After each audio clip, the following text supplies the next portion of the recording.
Hi everyone, my name is Sarah, but on the internet I am known as PushingUpRoses, and this is my Draw My Life video. I was born in Chicago, Illinois on tax day, and trust me, nobody lets me forget that because every time someone asks me when my birthday is and I respond, they go, "Oh my god, tax day, wow." My mom battled breast cancer for a long time before I was born, and my parents thought they wouldn't be able to have me, but alas, here I am. My parents were a bit older when they had me, and my dad loved music, so I grew up listening to a lot of 60s, 70s, and 80s. I used to spend a lot of time with my dad recording cassette tapes of songs that we used to play on the radio, and we would watch episodes of The Monkees, and I liked singing and drawing, and even as a kid, I kind of liked being alone a lot so I could do creative things. I've always been a little bit of an introspective person, even in childhood, which I'm sure you'll figure out as soon as you listen to this entire video. Humor was also a really important thing to me, even at a young age. I came from a sarcastic, snarky family, and I always felt really good whenever I can make my cousins or my friends laugh. For the record, if you want to get specific, my favorite types of humor are dark and zany humor. Although the joke in the picture is neither dark nor zany, it's just really bad. I grew up suffering with childhood obesity. I wasn't very active and my diet wasn't really great, so I had a weight problem throughout my childhood and into my teens. Around second grade is the earliest I can remember feeling a sense of sadness. I was really quiet, I'd never talked to anybody, but I was really smart and my teachers always liked me. By the time I hit 5th grade, I was obese and became insanely aware of my appearance. I would not let people take pictures of me because I despised what I saw, and I wouldn't go out or make friends. A lot of my time was spent drawing, writing, or playing computer games. Sometimes I'd be so stressed out during class, I'd excuse myself and lock myself in the bathroom and stay there for hours until I got sent home, and nobody could figure out what was wrong because I was too embarrassed to tell anyone. I do remember things getting slightly better in 6th grade because I had this awesome teacher who encouraged my writing and seemed to understand that I needed some way to express myself. He bought me a book of poetry and urged me to read and write, so I did, and I still appreciate him to this day. At the risk of sounding like a crazy stalker, I actually once attempted to track him down on Facebook, and anyone who says they've never tried to do that is a fucking liar. My dad would also try to keep my brooding mind busy by playing chess with me for hours at a time and watching Stephen King movies with me, which my mom hated because she thought it would scare me, but I am my father's daughter, as it turned out. I followed in his footsteps of liking dark humor and morose media. I remember we stayed up late watching The Shining once and my mom got so pissed off, and the one time she had a right because it secretly scared the piss out of me. Damn those Shining twins. My dad was diagnosed with lung cancer while I was in junior high, and though it actually did look pretty hopeful at first, he had his lung taken out and we thought all the cancer was removed, we later found out it had spread to the brain and it was terminal. My dad was drafted to Vietnam when he was younger, and it was later revealed that he was affected by Agent Orange poisoning. It all happened really quickly, and my mental well-being was shot from having seen my father, my best friend, get sick and hear him every morning throwing up from chemotherapy. I was forced into counseling after I had written scary-sounding things on my homework. Namely, I was admitting that I thought about death and dying very frequently, and eventually I was sent to a therapist outside of school, but I was not diagnosed with anything at that time because I lied to the therapist about how I was feeling so I didn't have to go back. Early one morning at around 3 a.m., I heard my dogs crying at my dad's bedroom, so I got up and went in. He'd been in a coma all day, but when I saw him, he had turned blue from choking in his sleep, and my mom was running all over the house in a panic while my sister sat next to the bed telling him it would be okay. I felt wrecked. I watched my dad die within minutes. I remember thinking it was the worst night of my life. Just saying all this out loud even just fills me with emotion, and it's tough. Even now, just seeing the words I'm reciting into the mic on the script here is painful, and it's hard to listen to myself. Things got really bad after the death of my father. My self-image problems shot through the roof because I was stress eating all the time, just trying to deal with a major loss, and the weight piled on very quickly. I hated high school, and I found myself ditching a lot of days to the point where my teachers were really getting angry at me, insisting that I shape up and get my homework done, despite knowing that I had just lost my dad. And looking at it from who I am now, those teachers were fucking terrible, and I really wish they would have been more encouraging. To comfort myself, I spent a lot of time on computers. I have always had one since I was a little girl, and I became very savvy with them over time. The first computer game I had ever played was King's Quest III when I was really young on my aunt's Tandy 1000, and after that I'd always had a computer with a lot of games to keep me occupied. I also had a few consoles growing up as well, more notably a Sega Genesis and later on an N64, which I both loved to death, but I always found myself on the computer more than anything else.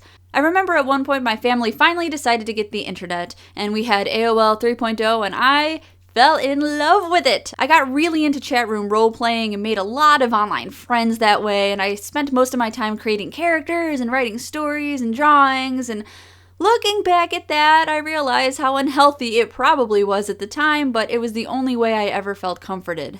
One day I went to school feeling really, really bad and really, really hopeless.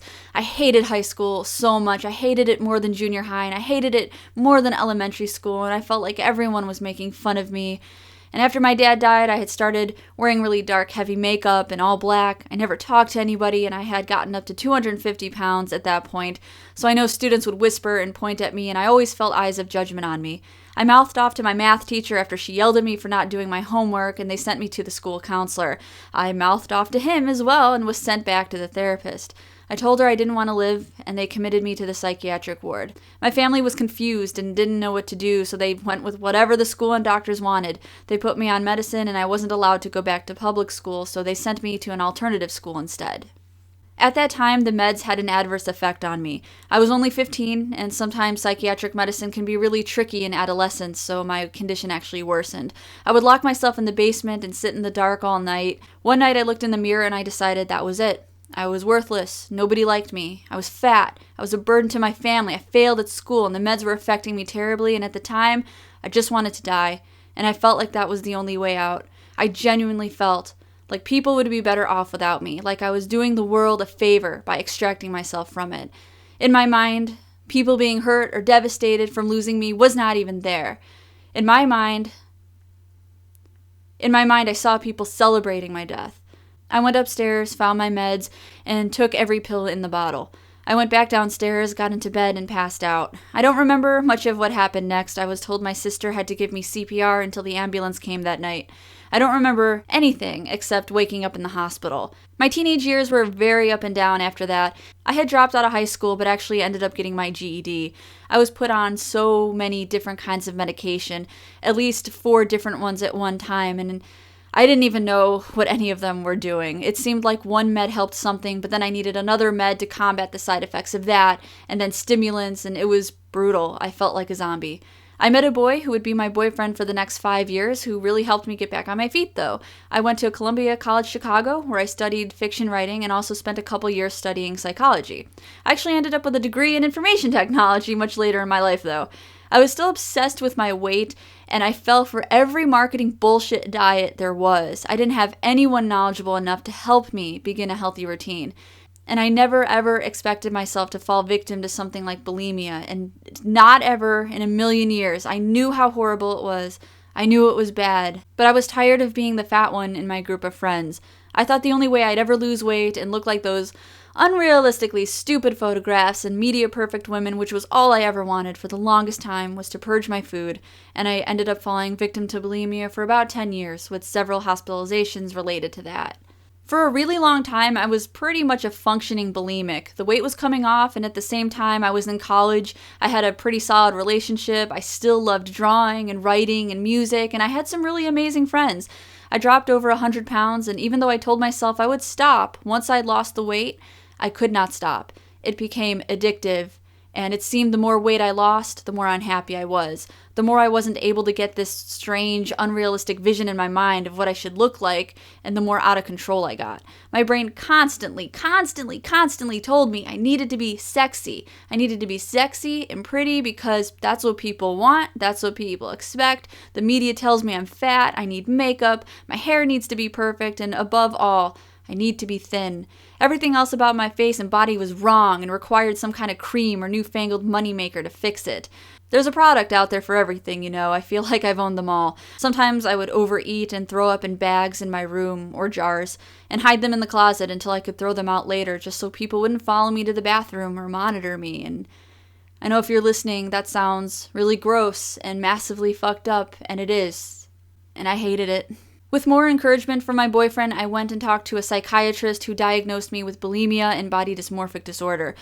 At one point, I was losing my hair and my skin had turned yellow from malnourishment, and the doctor saw the effect it had on me and put me on a lot of different new medications, which also didn't work once again, and the medicines seemed to have an adverse effect. I ended up overdosing 4 more times up until my early 20s, 2 of which resulted in having my stomach pumped, and all of them resulted in extended time in a mental facility.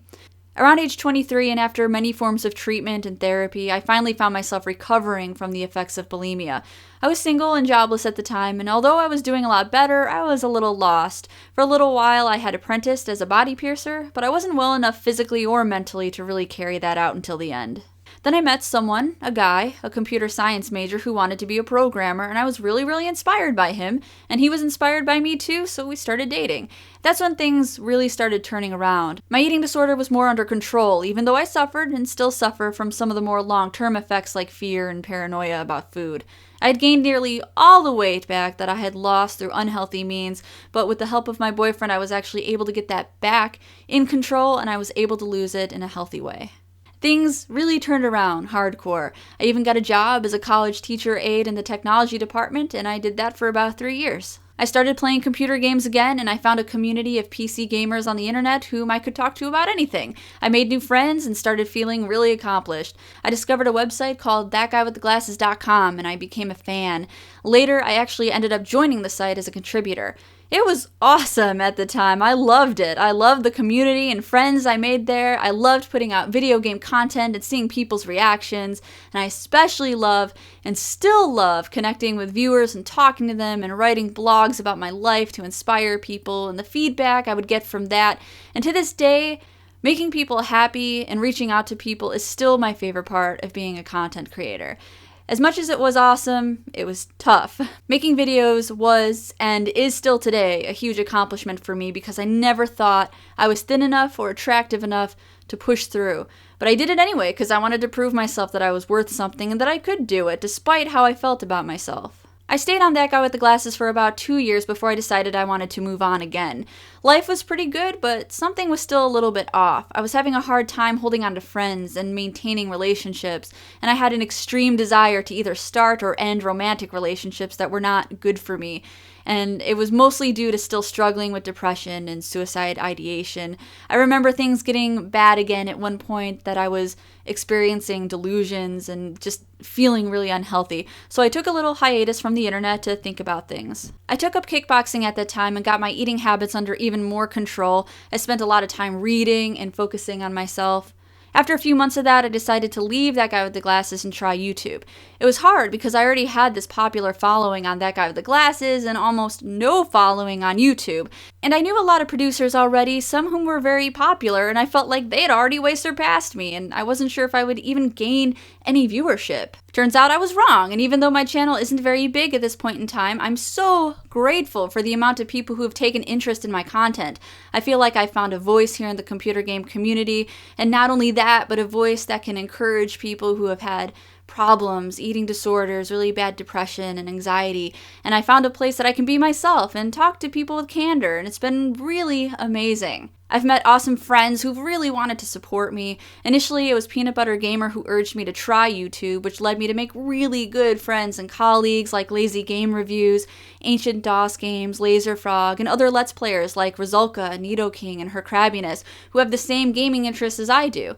And I started hosting my videos on Retroware, a site that seemed to be much more suited for me than That Guy with the Glasses was. I never thought that someone as fucked up as myself could have an impact on other people, and it makes me feel like I'm doing something right.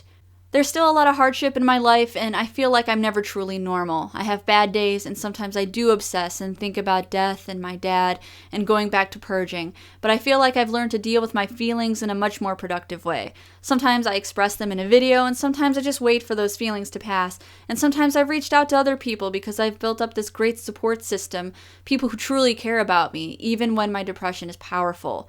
No matter what scale you think my hardships are on, even if you cannot relate to them personally, I know it's important that they are shared for the people that can. Much of my life has been controlled by mental illness, and I want it to have a purpose. So I use all of these negative things in my life to create other things that make people happy, and ultimately I feel very fulfilled these days, and I've been doing the best that I've ever been doing. It's not perfect, because no one's life is perfect, and I know this video has been somewhat intense, but it truly is my life, and it has molded me into what I feel is a strong person with a lot of compassion and drive.